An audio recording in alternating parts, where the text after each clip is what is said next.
Hi, it's day 7 of me coming on here and participating in my challenge. So today I wanted to talk a little bit about self-judgment and just being your own harshest critic. So first I want to say that I know that when you're in a loop of judging yourself and being really mean to yourself, it's kind of hard to snap out of it or even realize that you're being actually really mean to yourself.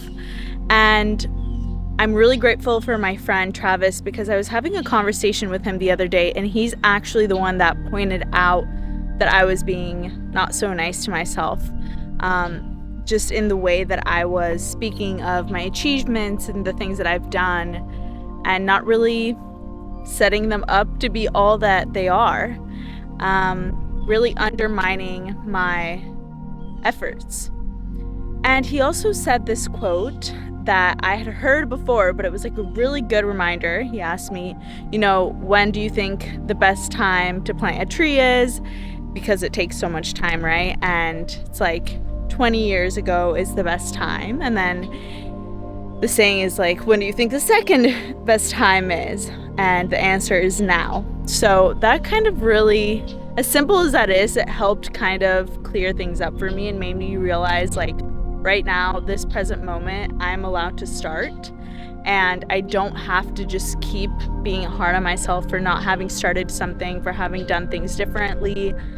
I think that it's so powerful to be reminded that we're able to start over again, and we just don't have to be so hard on ourselves.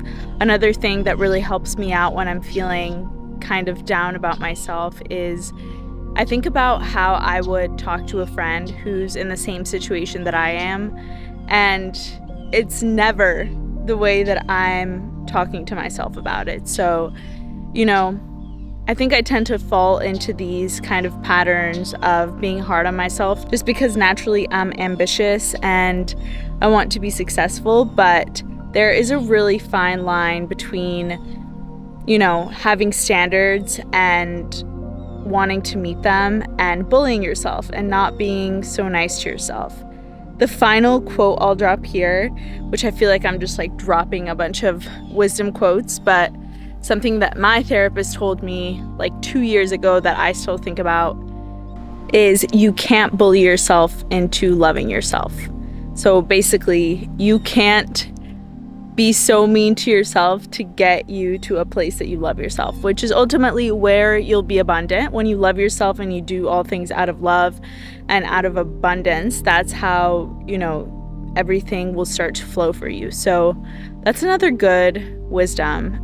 But yeah, again, to weave in the gratitude with today's video, I'm really grateful for my friend who kind of reminded me of this and kind of spotted this pattern out. I do think that it's kind of hard to spot it ourselves sometimes. So if maybe this video helped you kind of point that out as well, I hope it did. And yeah, I'll be back tomorrow to chat a little bit more. Thanks for watching.